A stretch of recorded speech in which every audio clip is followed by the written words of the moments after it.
Welcome everyone to the first week of the Mustang Bronco Wrestling Coaches Show. I'm your host, Brody Feldman. Alongside me, head coach Brian Piccolo. Coach, how you doing? I'm great. Glad to be here. Good deal, Coach. We appreciate you coming and being on the show today.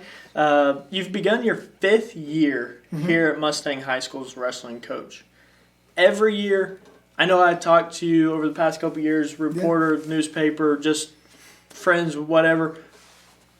How are your expectations this year in your fifth year? Because I know every year I've talked to you, those expectations have continued to climb. I don't know that my expectations really change a whole lot, but I think the depth of our team has continued to grow, and so I just extend those expectations to more people, if that makes sense. My only goal, my hope for these guys is that they wrestle to their potential. We've been putting in a lot of work. As you know, I've been coaching a lot of these kids since they're 5-6 years old. So I've got,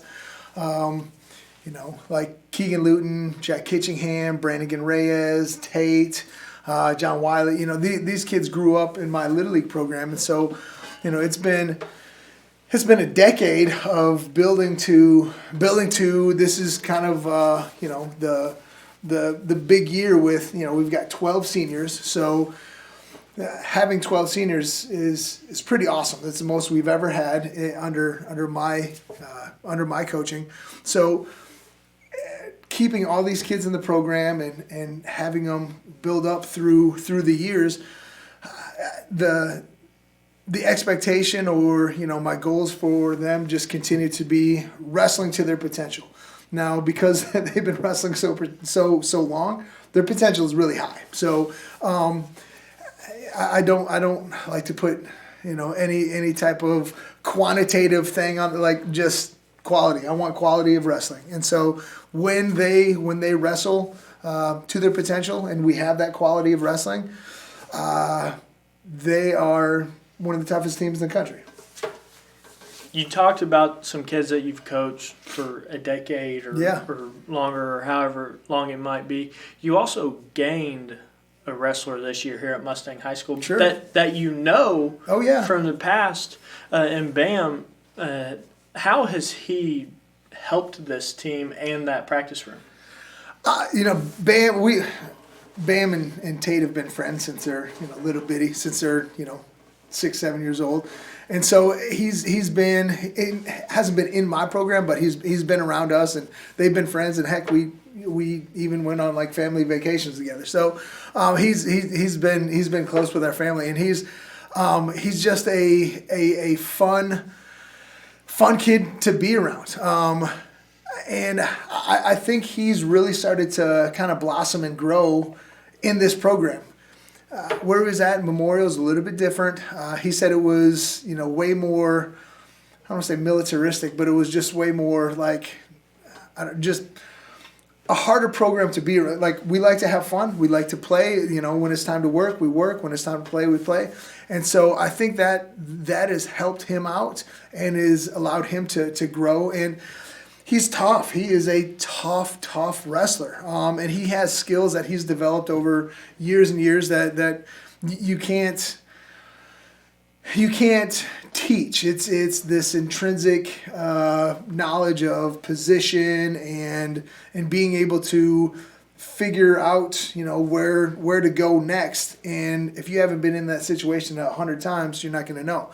But he has. And so He brings that time and experience and really solid, excellent wrestling. Heck, he wrestled our kid Keegan Luton for third place in the state championships last year. So he comes in placing third.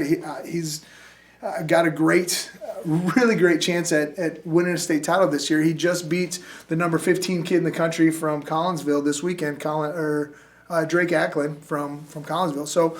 He's on the come up. So, and he brings one more, facet to our already, pretty multifaceted team, and he's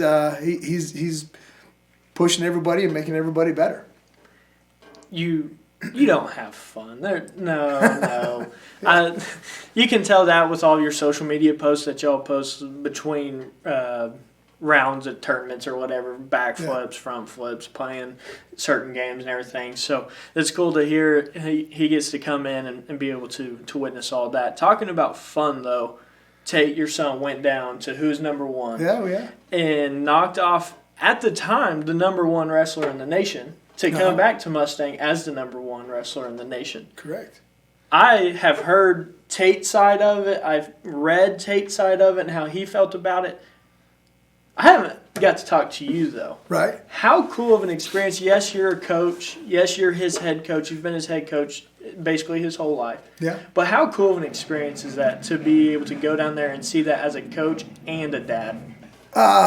Yeah, it's it's hard to separate between being coach and dad because I've been there as both the whole time, and so obviously with the dad part, I've got some nerves, I got some anxiety. He's going against, and I've watched this kid wrestle, Seth Shoemate, the kid from Ohio that was ranked number one in the country, and he's a tough kid. He's committed to Ohio State, and so a little bit worried about just because Tate hadn't wrestled 95 yet. He's always been a 182 pounder and smaller, so. It was going to be his first real match at 195 going up a weight class, and so there was a little bit of trepidation there. But I've had the pleasure and displeasure of wrestling Tate on a semi-regular basis, and I know how good that kid is, and so it kind of goes back to what we did. Trust your training, trust your training partners, trust your preparation, and I didn't think anybody can wrestle with him. His style is so unique to him. Like you could watch all his films and still go, how do you beat that kid?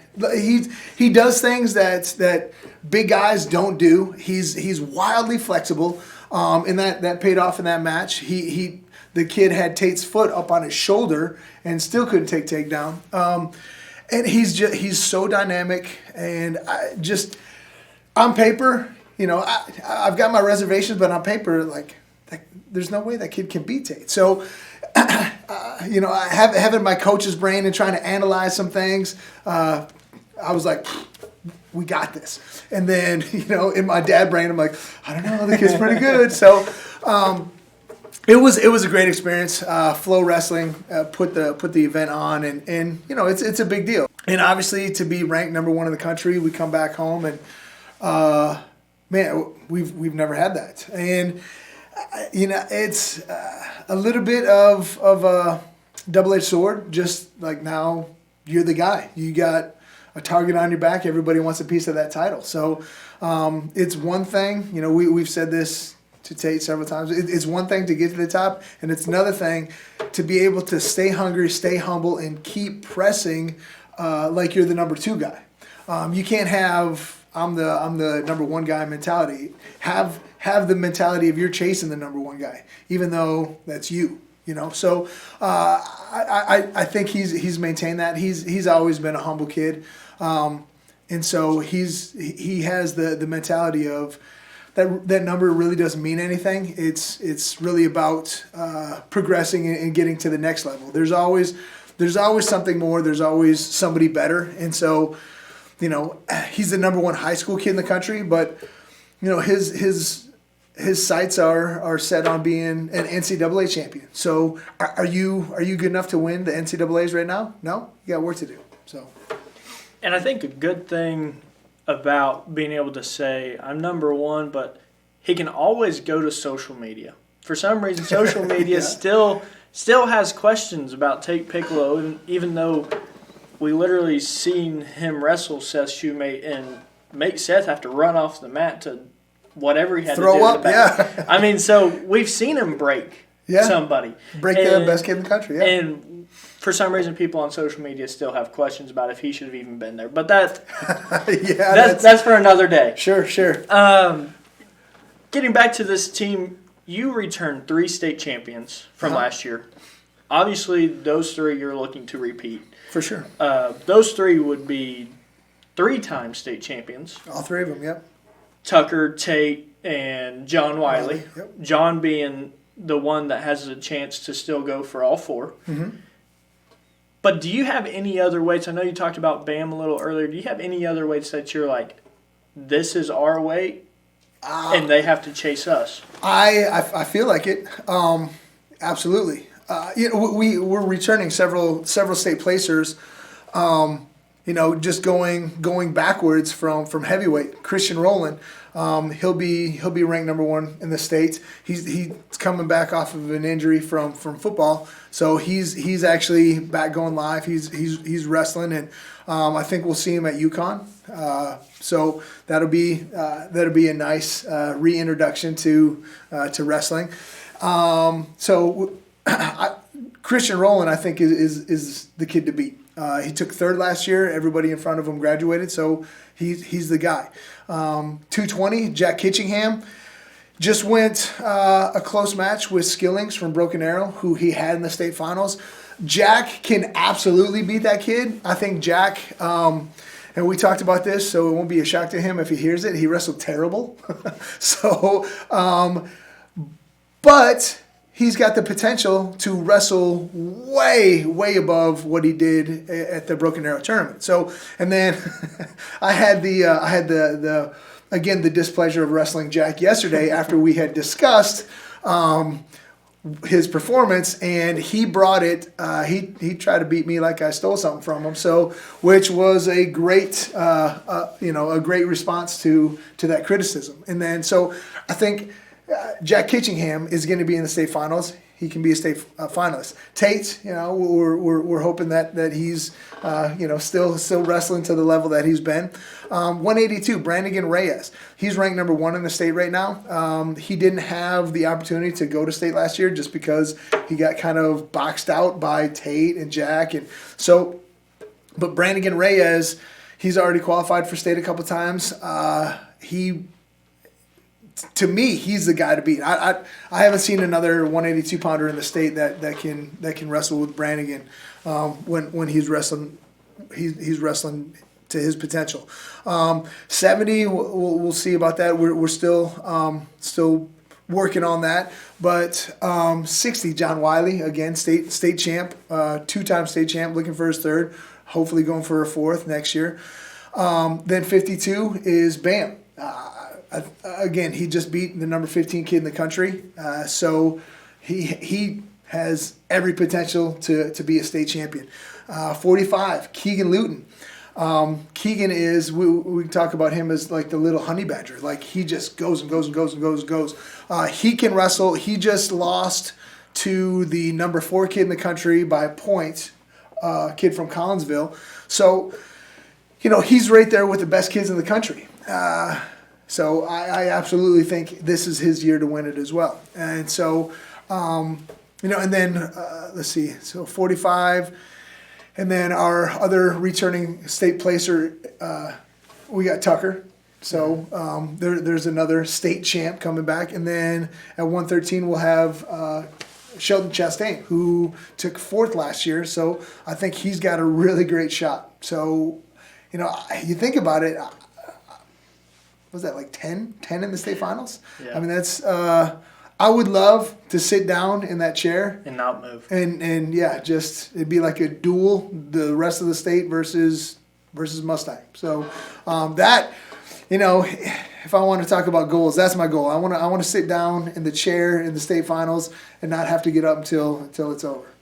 You want to be able to look down. I guess it's a little different this year, but 4A's been like that for years and years and years. With Tuttle, yeah. With Tuttle, Coach Serber would sit down and he would just get comfy. Right. And so that's what we're trying to build here at Mustang. Absolutely. Well, that's it for the first half of this Mustang Wrestling Coaches Show. We'll be right back after these messages. Hey Oklahoma, it's barbecue time, and Swadley's is now serving world-famous steaks. Come on by and see us today or order online at swadleys.com. We're Swadley's world-famous barbecue, where faith and families come together.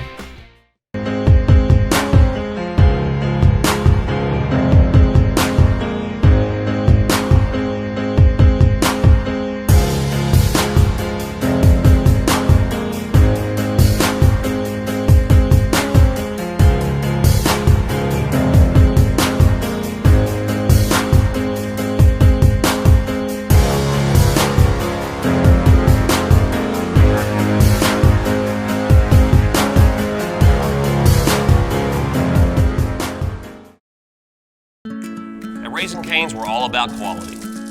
We mix cane sauce in our restaurants every day, and our chicken is hand battered and cooked to order. And why do we do all this? Because it makes a difference. Raising Cane's Chicken Fingers, one love. Welcome back to the second half of the Mustang Bronco Wrestling Coaches Show. Sitting next to me here is Coach Brian Piccolo. Coach, your season's in the early stages at this point. You've had a couple tournaments, couple duels, but how has it gone so far?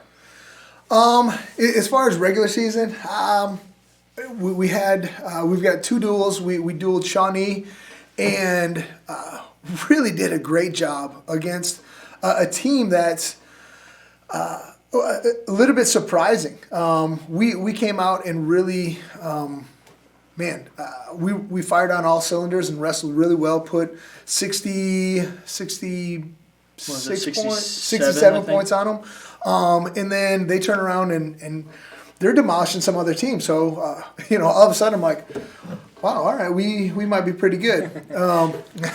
And so, and then we wrestled Memorial, which they're ranked 6th or 7th in the state. And again, we put 60 points on them. So I think duel-wise, we are looking good. I like how hard and aggressive and continuous we're wrestling right now. That's got to continue, and we need to grow and kind of build off that. We had one regular season tournament so far, and that was the Broken Arrow just this last weekend. So we ended up finishing second behind Broken Arrow. Wasn't really excited about that performance. We were 8 points behind Broken Arrow, which, overall we left so many points out there. And we had kind of a team meeting yesterday to talk about that. And I think it really came down to a little bit of fear and hesitation, and we were wrestling like we had something to lose, and I can't stand that. I want them to wrestle to their ability, and if something is in their head and in their psychology that's like, oh, I need to protect my ranking, or I need to protect, we need to let that go. And I think we will have a much better showing the next time we wrestle, because hopefully they're letting that mentality out of their brain and stop pretending like we have something to protect. We have something to go get. We haven't gotten anything yet.